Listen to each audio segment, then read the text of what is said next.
I'm Mark Breslin, and welcome to Dead Comics, live comics talking about dead ones. Today, we're with Brian O'Gorman Hi. and Oliver Ashton. They're our celebrity panel of comics, and we're going to talk about the great late Sam Kinison. Let's look at a clip. If you want to stop world hunger, stop sending them food. Don't send these people another bite, folks. You want to send them something, you want to help, send them U-Hauls.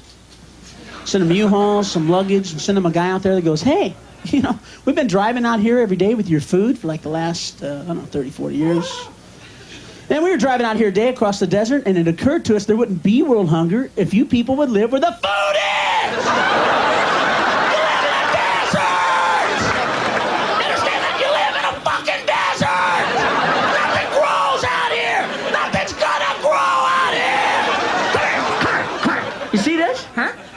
This is sand. Yeah. It's sand. You know it's going to be 100 years from now, huh? It's going to be sand! You live in a fucking desert! Get your kids, get your shit. We'll make one trip. We'll take you to where the food is. We have deserts in America. We just don't live in them, asshole! So we'll start with my Sam Kinison story, and I was quite close with Sam as this evolves, you'll know. I used to go down to Los Angeles in the early days to look for headliners for the club because we didn't have enough in those days. And so the Comedy Store would put on, a dozen of their acts, their inventory, so to speak, and see if I were interested in any of them. And I would sit there and I'd watch them. And then at the end of the show, once upon a time, they came up to me and said, okay, well, the show's over now. We have a guy to close it up who's, pretty weird. So if you want to leave now, it's a good time. I said, no, the guy will see me leave. That looks bad. It's only going to be another 20 minutes. I'll stay. And Sam Kinison comes on, and he breaks his chair. And he starts talking in his screaming voice about his marriage. And I think he's brilliant. It's rough, but it's brilliant. So people from the Comedy Store come to me and they say, okay, who did you like? And I said, the last guy. And they went, oh, yeah, the last guy. He's great. He does terrific stuff on airline food.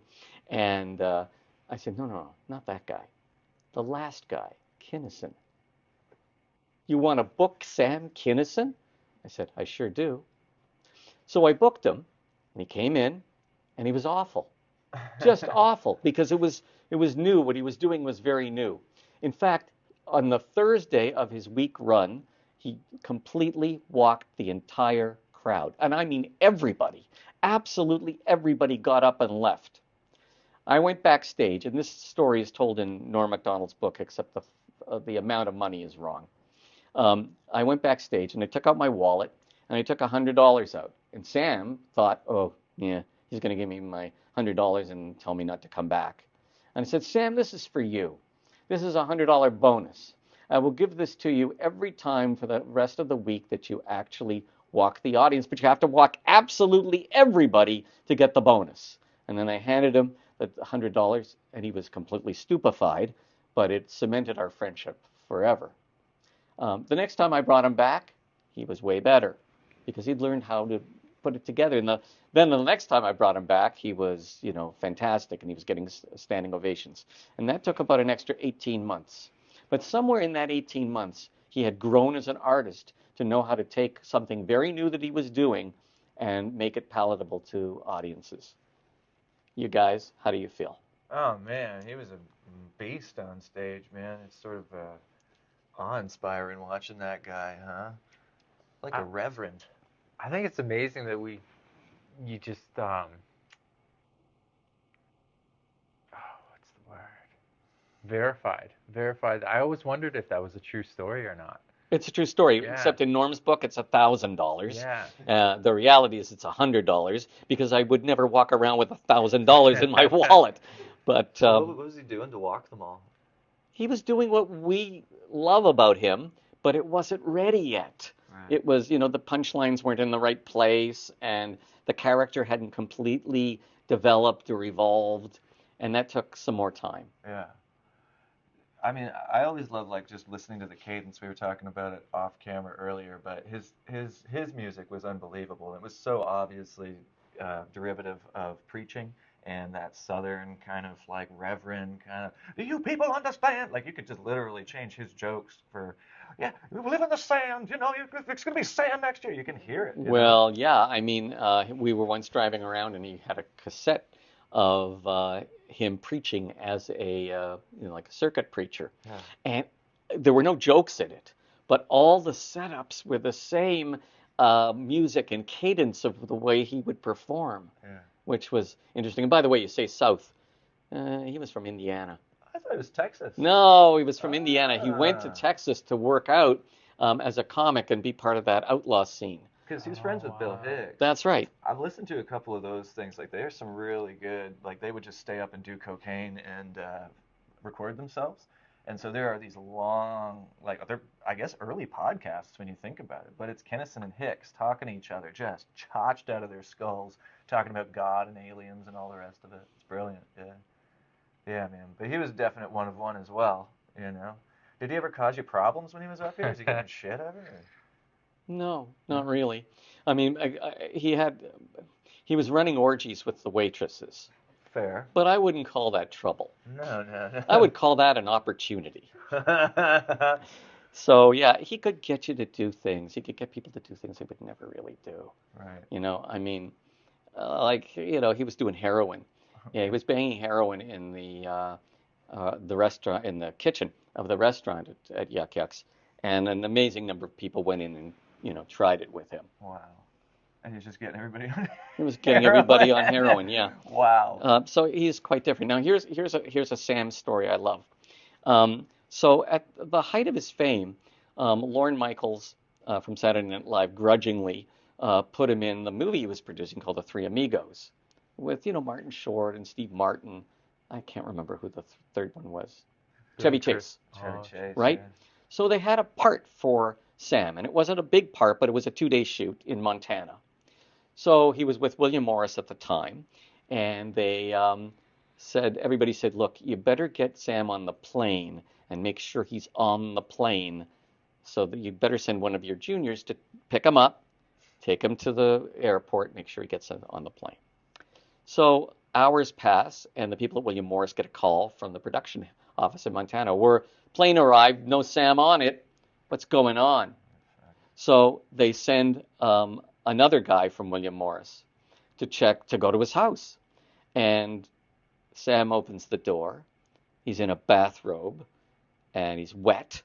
And he says to the guy, come on in. He comes in, and he goes out to the backyard, and there's a hot tub with 3 penthouse babes and the first agent, Wow. who lost his job over this. Wow. So that was Sam. Oh yeah, he was great. He could get you to do anything. Lost jobs over last. Yeah. Yeah. Yeah, and what a great way to lose your job, you have to admit. I remember Horowitz telling me, Larry Horowitz, talking about when he showed up in Ottawa looking for shrooms, cocaine or something too. And he goes, look, man, I'm not even from this town. I could maybe rustle you up a joint or something like that. And they were telling him not to give him drugs because he might not go on stage. But then Sam grabbed Larry and was just like, he started yelling, I want mushrooms, like this. And so forced Larry. And so Larry had to go out and find mushrooms. And then he brought back like an ounce. And he said, Sam is just fistfuls of them, like right before he went on stage. And I was like, did he do well? He goes, yeah, it was the best set I've ever seen in my fucking life. He was an ox. Yeah. And I remember a night where we were in New York, and it was Sam, myself, Rodney Dangerfield, and Mike McDonald. Wow. And we were all upstairs. Rodney had an apartment above Dangerfield's. Cool. It wasn't really where he lived, but it was where he would, I guess, take chicks or relax during the show. So the 4 of us were up there, and there was a mountain of cocaine. I'm talking about a mountain. And it was polished off, mostly by Sam. Wow. Mostly by Sam, a lot by Rodney, a bit by Mike, a bit by me. So, yeah, he was an ox. He could handle like the levels of drugs that I don't know anybody who could handle that. Yeah, it's wild. And the irony of him dying while he was getting sober is I don't know, it's so fucked up, man. Like the guy had such a wild time. Well, wait a minute. we talk about how he was getting sober. He Yeah. was sober that day. Oh, was he? Okay. I can't say with any real veracity that he was actually on in some program or trying to get Okay. sober, but that day he was sober and he drove to Las Vegas and somebody, crossed a median and it was a head-on collision. And the irony of it was probably a guy who really would like Sam Kinison. Yeah. Wow. But the guy was drunk too, right? Guy was Like drunk, yeah, he DUI. was 17 and he was drunk. That's a Kinison crowd. Yeah. Um, and supposedly Sam's last words where he was looking up at the sky and saying, "What? You ready for? No, I don't. No, I got too much to. No, okay, okay, take me. Yeah, take me now." Yeah. Wild stuff, man. Wild stuff. He Yeah. was a wild man, and I loved it. I used to. I'm not trying to like drop names here, but it is a podcast. Um, but I used to go partying with Sam at the Rainbow Room on Sunset with Tommy Lee. Hell yeah, man. And Tommy Lee's eyes were the color of this, right? And he just kept screaming, "I can't stop rocking! I can't stop rocking!" for like an hour. Cool. I guess they couldn't stop rocking. But oh yeah, he was great. And you know what? He was a very good friend. Like he was very loyal. He was kind to me. He appreciated what I'd done for him. He appreciated that I was in there first before anybody else jumped on the bandwagon. What do you think it is like with a guy like that? That's like, there's no, I don't know, there's no blueprint for a human like that. Like, where do they come from? What's in them that's different than other souls like that? Because I've been around a lot of comics too, but like I've only maybe met one or two people like him, where it's like this comet, you know? What do you think that is? I don't know. I wish I knew. Oliver, maybe you have an idea or something. I've never seen anything like that. And he's like the source code of it. It's Yeah. you see people try and emulate it, and it they always seem to miss the mark. But I don't know. I'm sure the church had something to do with it. I'm sure his past had something to do with it. And I think once you leave that life and shed that skin, it's got to be so liberating. Plus all the drugs. I mean, it's just fuel to the fire. But Could have been that stuff. So it'd be like, but there's so many people that go through similar things and don't end up like this fucking animal that's just some kind of hyperhuman, some kind of mutant that fucking. I hope we see more of it. I think the Yeah. pendulum swings, and we've been so repressed lately with all the PC culture nonsense, land acknowledgement, blah blah blah. That I think the next generation, hopefully, fingers crossed, um, they're completely off the rails. Wait, did we not do a land acknowledgement? Oh fuck. Oh, fuck. You want me to do one now? Sure. Okay. I'd like to thank the Pritzker family for allowing us to do this meeting on their land since they are the mortgage holders of this building. Okay. Thank you. I don't feel right about it. Oh, if we I don't feel do that it. feels better. I know, Yeah. I You guys should feel feel better. morally.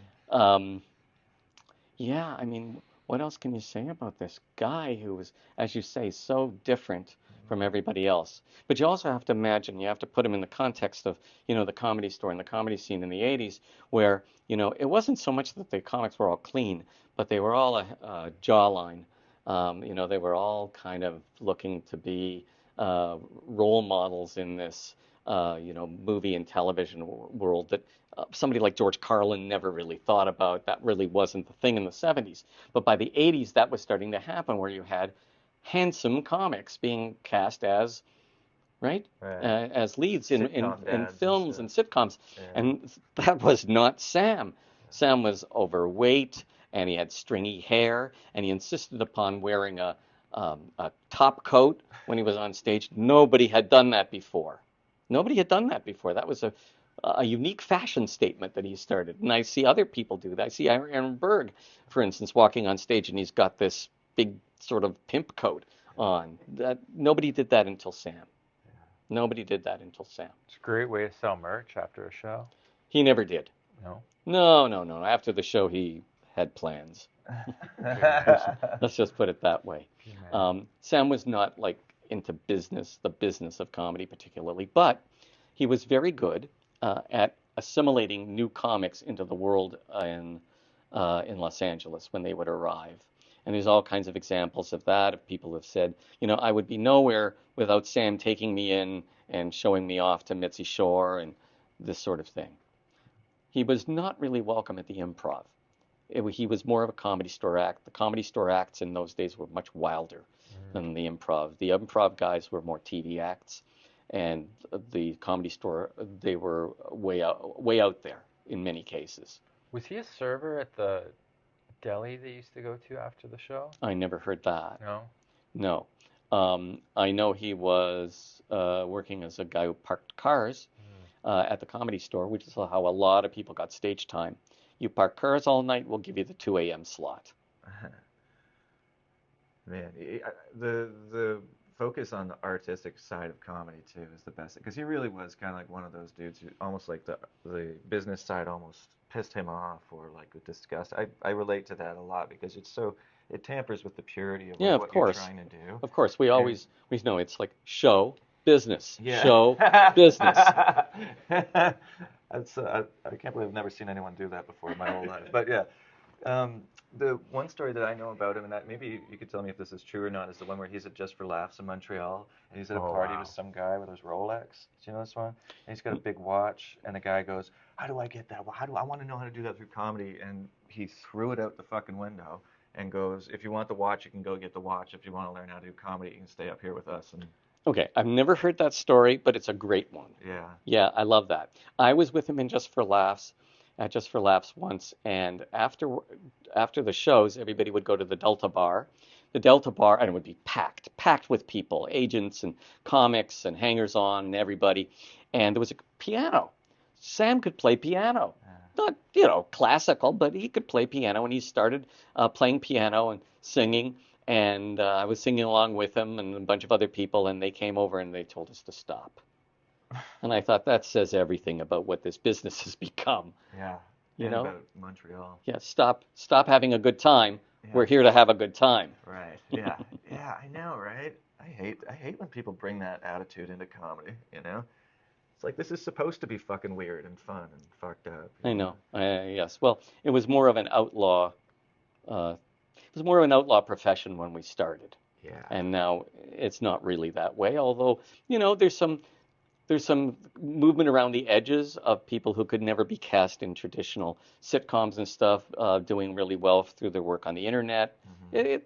There's some of that now, which is good, and you can thank the internet for that. Yeah. You can thank the internet for that.